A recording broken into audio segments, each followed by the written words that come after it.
Hi, my name is Victoria Vizzini, and the name of my project is the effect of an unfamiliar non-native accent on preschoolers' comprehension of language. I've done this study through the Infant and Child Development Center at Northwestern University under the advisement of Dr. Sandra Waxman. So the three questions that we're trying to answer by this study are as follows. One, do preschoolers match an accented familiar word with its referent, even in the presence of a novel image as a potential candidate? Two, can preschoolers match a non-native accented novel word with its referent? And three, can they use a known verb to identify a word in accented speech? And so our study is utilizing a 4-item display, whereas previous accented speech research has utilized 2-item displays. And for all of these studies, it's usually utilizing eye tracking. So we infer that when a child looks to an object, they're selecting that image and choosing and comprehending that word.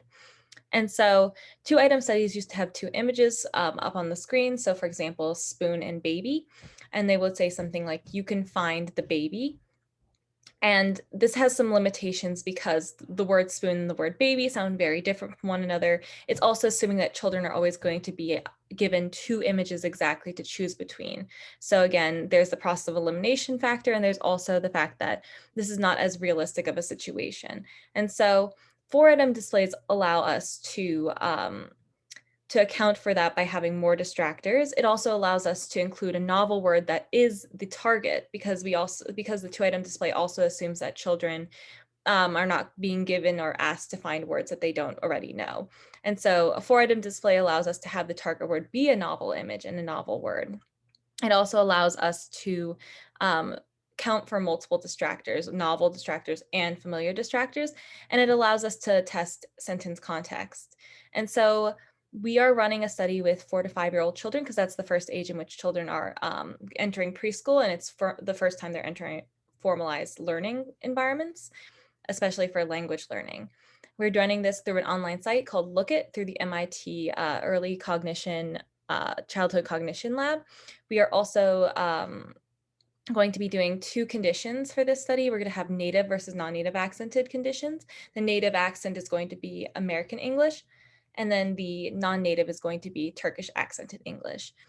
And so within these, we'll have 36 trials with 4 warm-ups, and the 36 trials will be split into 24 familiar versus 12 novel. For the familiar trials, the target word will be a familiar word to the child, which is a word a child should know, like apple or dog, whereas the novel will be a word that the child will not know, and they will not know the label, and they will not know the image. So for example, here, if you look on the screen, you can see a kimono is the cham. So when we say, can you find the cham, we expect the child to look to the kimono. And so for the familiar supportive, we are utilizing a sentence context that is allowing a child to predict the object of the sentence from the verb. So for example, the word eat, if you hear you can eat the apple, the word eat primes you to expect the object to be a food item versus a word like you can find the apple. Only when you get to the word apple in the sentence do you know that that's the image you're supposed to look for. You can't predict anything about it until that point. So we are measuring efficiency and accuracy, how quickly the child looks to the target image during the trial, and accuracy, which is, does the child spend most of the time proportionally looking to the target image, which for these 4 image displays will be up 25%, because we expect the child to look to all of the images at some point during the trial. We are still in data collection because of delays due to COVID-19.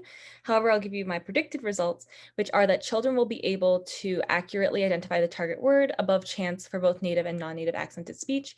They will be just more efficient and accurate in the native versus non-native accented speech conditions. Children's performance across trials should improve, so a child in the beginning of the study should be will do better across the study from when you compare the end to the beginning. This is because of exposure to the task and also exposure to the accent, which will be extremely important for the non-native accented speech condition. And finally, children should identify the target word in supportive context more than neutral context. And the whole purpose of the study is, with our world becoming more interconnected and globalized, children are more likely to encounter a teacher or in a early learning environment, a speaker who has a non-native accent. It's a non-native accent to the child. And so we want to understand more of the processing costs to that, and if there are any ways we can support them. Thank you so much.